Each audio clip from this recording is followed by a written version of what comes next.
السلام علیکم، میرا نام Muhammad Tayyab. Welcome to Times of the Past. آج ہم جانیں گے 1947 سے جڑے کچھ اہم راز. آج کے ہمارے گیسٹ ہیں حمزہ حسین، جو ہمیں کچھ سوالوں کے جواب دیں گے. السلام علیکم. وعلیکم السلام. کیسے ہیں حمزہ؟ الحمد للہ. میں نے سنا ہے آپ کو ہسٹری کا بہت شوق ہے. جی بالکل. آئی تھنک آپ ہسٹری کے اندر اپنی ڈگری بھی پرسو کر رہے ہیں. آپ جی بالکل. اچھا، آپ کو یہ ہسٹری کا شوق کیسے پیدا ہوا؟ اصل میں نے بچپن میں بہت سارے بکس کی ہیں ہسٹری کے اوپر، اور میں نے پھر بعد میں جب میں ہائی اسکول میں آیا تو میں نے ہسٹری کا کورس بھی لیا، اس سے موویز بھی دیکھی ہسٹری پہ.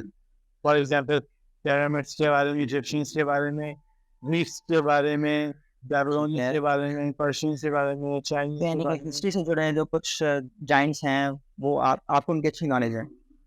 ٹھیک ہے، تو آج ہم بات کریں گے جیسے کہ آپ کو پتا ہے پاکستان کے بارے میں.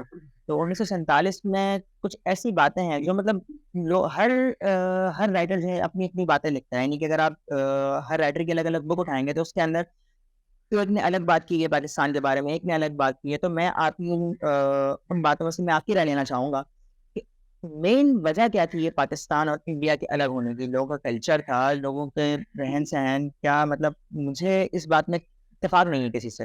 آپ بتانا پسند کریں گے؟ اس کا کسی کو پتا نہیں تھا کہ پاکستان جیسی کنٹری کریٹ ہونے والی ہے. کسی کو پتا نہیں تھا. سب سمجھ رہے تھے کہ ہم اپنے گھر جائیں گے تو واپس لوٹ کے انڈیا آ جائیں گے واپس، اور وہ لوگ جو یہاں ہیں پاکستان سے انڈیا وہ واپس پاکستان چلے جائیں گے. اس وجہ سے کسی کو پتا نہیں تھا کہ ہندو مسلم کنٹری بن گئی ہے. انلیس جب وہاں پہ اناؤنس ہوا، محمد علی جناح صاحب نے کہا کہ میں پاکستان بنا رہا ہوں رسول اللہ کے نام پہ، ایک ملک تعمیر کر رہا ہوں. Islamic republic of Islamic republic of Pakistan ہے وہ جو کہ اسلام کے نام پہ کمیٹ ہو رہا ہے ملک. جب انہوں نے اناؤنس کیا اس دن عید کا دن تھا. ٹھیک ہے، عید کے دن انہوں نے کہا کہ میں اناؤنس کر دوں کہ میں یہ رسول اللہ کے نام پہ ملک بنا رہا ہوں. ایک برٹش جب چھوڑ کے جا رہے تھے تو انہوں نے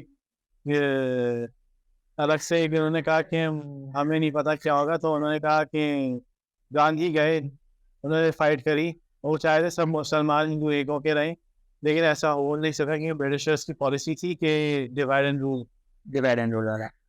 کرنا. ٹھیک ہے. تو انہوں نے کہا کہ پاکستان ہمیں نہیں پتا بنے یا نہ بنے، لیکن ہم ڈیوائڈ اینڈ رول والی پالیسی پہ رہیں گے. پاکستان بننے کے بعد مطلب اب تقریباً 1 صدی ہونے والی ہے. تو اب پاکستان انڈیا کے تعلق کیسے ہیں ان ٹرمز آف پالیٹکس؟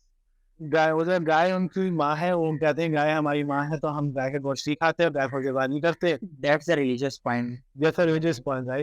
لیکن اگر ہم پالیٹکس پہ بات کریں گے تو ہم کہیں گے کہ وار کا سچویشن ہے، جو ہم لوگ کھا لیتے ہیں وہ جیتے تھے. اچھا دیکھیں، آپ نے ابھی بات کی کہ وہ میٹ کے اوپر بات کرتے ہیں کہ بھائی ہم نہیں کھاتے میٹ اور ہم پاکستانی کو نہیں کھانے دیں گے اور اس طرح. لیکن بٹ اگر آپ دیکھیں تو سب سے بڑا ایکسپورٹر ہے India all over the world. کہ بھائی وہ وہی میٹ جو ہے حلال میٹ پرووائڈ کرتا ہے، وہ بھی حلال کے نام سے، ان کا حلال کی سرٹیفکیشن ہے ان کے پاس. اتنا بڑا ایکسپورٹر پاکستان بھی نہیں ہے. تو اچھا، پاکستان بننے کے بعد اب تک کا جو سفر رہا ہے اس میں بہت ساری وارز بھی ہوئی ہیں ہمارے بیچ. جیسے بیچ میں بنگلہ دیش بھی الگ ہو گیا، اور بیچ میں مطلب بہت آرمی کی اگر آپ بات کریں یا پولیٹیکل افیئرس بہت ہو رہے ہیں. جب سے اب تک کے سفر کے درمیان کوئی ایسی چیز اگر آپ نے دیکھی ہو، اپنے ساری اسٹڈی کی ہے، تو ایسی چیز آپ نے دیکھی ہو کہ پاکستان اور انڈیا کو اگر دوبارہ سے ریلیجیسلی یا پھر پولیٹیکلی ملایا جا سکتا ہے، کوئی ایسی کڑی ہے، کوئی ایسی بات؟ ان کا ہندو دھرم ہے، ہمارا اسلام مذہب ہے، اور ان کی آبادی بھی ہم سے زیادہ ہے. ٹھیک ہے، ان کی آبادی ہم سے زیادہ ہے، ہماری آبادی ہم سے کم ہے. ہم ہار جائیں گے اس طرح سے، تو اس طرح سے تو مشکل ہوگا نا کہ ہم انڈیا پاکستان نہیں پہنچیں. جب پاکستان انڈیا جب الگ ہوئے اس ٹائم، تو ایسے کون سے علاقے تھے جو سب سے زیادہ اثر انداز ہوئے، جو اب تک اثر انداز ہیں؟ بنگلہ دیش، کشمیر، لاہور اور کسور بارڈر. کسور بارڈر کی اگر آپ بات کریں تو اب تک دیکھیں کسور بارڈر جو ہے وہ ہمارے لیے ایک اسٹریٹجک پوائنٹ ہے. جیسے کہ اگر ہمیں وہاں سے ٹریڈ کرنی ہو یا کچھ کرنی ہو تو Kasur border is the great way کہ ہم اپنی ایکسپورٹ کر سکتے ہیں، امپورٹ بھی کر سکتے ہیں. لیکن میں یہ دیکھتا ہوں کہ کسور بارڈر پہ بہت ریسٹرکشنز لگائی جا رہی ہیں. جب پولیٹیکل ایشوز ہوتے ہیں تو وہ کسور بارڈر بند ہو جاتا ہے، جب پولیٹیکل ایشوز ختم ہوتے ہیں پھر وہ کھول دیا جاتا ہے. تو ڈونٹ یو تھنک کہ ہماری پاکستان کی اکانومی کا ایک فیکٹر یہ بھی ہے؟ جی بالکل ہے، کیونکہ ان کی پالیسیز پہ دیکھیں، ان کی جو پالیسیز ہوتی ہیں اس پہ بھی کام چلتا ہے. کیونکہ وہ کہتے ہیں کہ ہمیں نہیں کرنا بزنس، جب نہیں کرنا بزنس تو بند کر دیتے ہیں وہ. اور وہاں پہ پہلے تو یہ بھی ہوتا تھا کہ وہاں سے وہ सारा पानी रोक देते थे और पानी छोड़ते थे तो सारा सैलाब आ जाता था पाकिस्तान में, और लोग पूरे फर्टिलाइजेशन जो करते थे, क्रॉप ग्रो करते थे, सब बह जाते थे दरिया में, उसमें फ्लड में, तो लोग उसमें मरते भी थे। ठीक है, तो अब बॉर्डर की ज़्यादा बात करेंगे तो उसमें यह है कि उनकी अपनी मर्जी राय चलती है। पार्टीशन के दौरान जब मतलब ये गहमा गहमी चल रही थी, लोग इधर से उधर भाग रहे थे, पाकिस्तान से इंडिया, इंडिया से पाकिस्तान, तो कुछ लोग यहाँ के कुछ जागीरदार जो थे वो अपनी सारी दौलत इंडिया छोड़ के गए। ठीक है, जिसको मतलब हिंदुओं को काफी फायदा हुआ उस वक्त। पर जो हिंदू पाकिस्तान में छोड़कर गए थे, तो वो पाकिस्तानी को क्या फायदा हुआ उससे? मैंने तो नहीं सुना कि भाई किसी की जमीन में सोना निकल गया हो यहाँ पे, लेकिन इंडिया में हमें ऐसी खबरें बड़ी सुनाई देती हैं कि भाई जो पाकिस्तानी यहाँ से या जो मुसलमान यहाँ से छोड़ के गए थे अपनी दौलत, वहाँ पे लोगों को मतलब अपनी अपनी हवेलियाँ छोड़ के चले गए थे यहाँ पे पार्टीशन के दौरान, जो अपनी जान की परवाह की।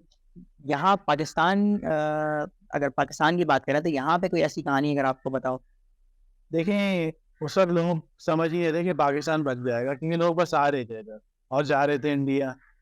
सही है, और वो अपनी चीज़ें छोड़ के जा रहे थे और बस समझ रहे थे कि कुछ दिनों की बात है, फिर सब वापस चले जाएंगे, और किसी को कुछ पता नहीं था। तो इस तरह से इंडिया उस तरह से जब नहीं होगा है, सबसे पहले तो देखा पंजाब में कि खेती खेत है और वो घर ही घर है, तो उन्होंने देखा कि खेतों में बिजनेस प्लान बन जाएंगे, इस पर कब्जा करके लोगों ने आए और कब्जा भी कर दिया लोगों ने।